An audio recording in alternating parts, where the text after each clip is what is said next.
পলাশপুর নামে এক গ্রামে মা এবং মেয়ে বাস করত। তারা ছিল খুব দরিদ্র। ছোটবেলায় সুষমার মা মারা যায়। তারপর যখন তার বাবা মারা যায় তখন সে সৎ মায়ের কাছেই বড় হতে থাকে। তার সৎ মায়ের নাম ছিল বিমলা। বিমলা তার সৎ মেয়েকে দু চোখে দেখতে পারত না। সকাল থেকে সন্ধে পর্যন্ত তাকে সংসারে কাজে লাগিয়ে রাখত। কি রে সুষমা, তুই এখানে দাঁড়িয়ে দাঁড়িয়ে কি করছিস? জলগুলো কে আনবে? হ্যাঁ, এতগুলো জলের জায়গা সব ফাঁকা পড়ে আছে, আমি রান্না করব কি দিয়ে? শিগগিরই জল আন, না হলে আমি কিচ্ছু রান্না করতে পারছি না। নির্লজ্জের মতো দাঁড়িয়ে আছে দেখো। মায়ের এই অত্যাচারের কথা আর সহ্য করতে না পেরে সুষমা বলে ওঠে, না মা, এত রাতের বেলা বাইরে গেলে আমাকে ডাইনি ধরে নেবে, আমি যেতে পারবো না, খুব ভয় লাগছে মা আমার। চল হট, তোর থেকে বড় ডাইনি আর হয় নাকি? আর যদি জল না আনিস তুই কোনো খাবার পাবি না ব্রো।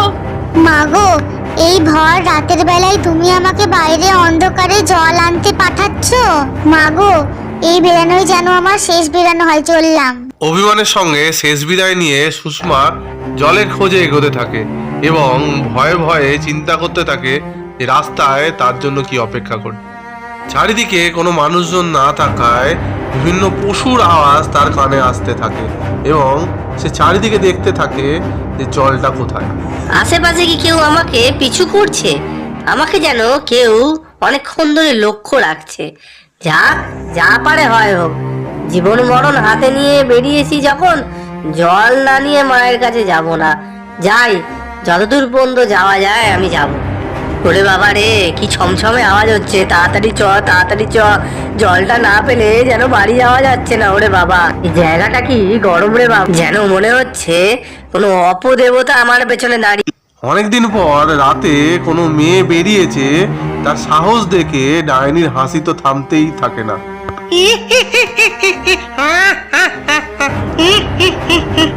ওরে বাবা রে, জয় হনুমান, আমাকে বাঁচাও হে বজরংবলী, আমাকে এখান থেকে বাঁচাও। এই ডাইনি আছে, এই ডাইনি আমাকে মেরে ফেলবে, আমি আর বাঁচবো না। এই বলে ডাইনির সামনে মেয়েটা কাঁদতে থাকে। মেয়েটার না মনে হয় সাহস আছে, না হলে এত রাতে তো আমার সামনে আসবে না।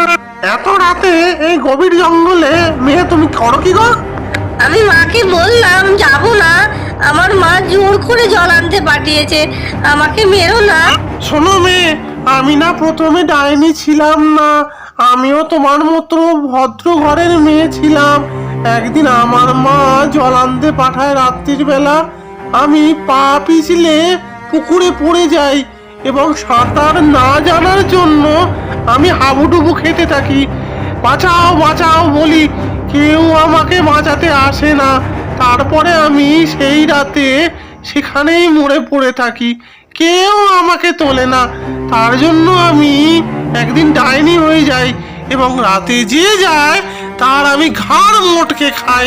কিন্তু তুমি ভালো, তোমার সঙ্গে আমার খুব বন্ধুত্ব করার ইচ্ছা হয়েছে জানো। কিন্তু ডাইনি আর মানুষ কি বন্ধু হতে পারে? সমাজ কি বলবে, আর আমার বাড়ির লোক? ডাইনি যদি মানুষের শত্রু হতে পারে, তাহলে আমি কেন তোমার বন্ধু হতে পারবো না? এই বলে তারা বন্ধু হয়ে যায় এবং একসাথে রাস্তায় চলতে থাকে। জানো ডাইনি, আমার মা না খারাপ না, কিন্তু বাবা মরে যাওয়ার পরে মা যেন কিরকম হয়ে গেছে। ও, তোমার মা সৎ মা তোমার ওপর অত্যাচার করে? বুঝেছি, আমাকে তো আগে বলনি। দাঁড়াও, আমি ওই মহিলাটার ব্যবস্থা করব, দাঁড়াও, এখনই তাকে আমি আমার সামনে নিয়ে আসছি, তোমাদের দুজনের মধ্যে মিল করিয়ে দেবো।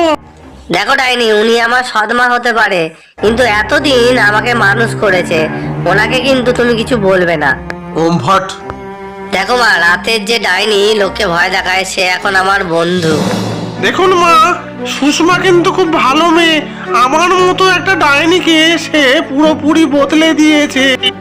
সবই বুঝলাম ডাইনি, কিন্তু এবারে তোমাকে এই গ্রাম থেকে আর সুষমার জীবন থেকে চিরতরের মতো চলে যেতে হবে।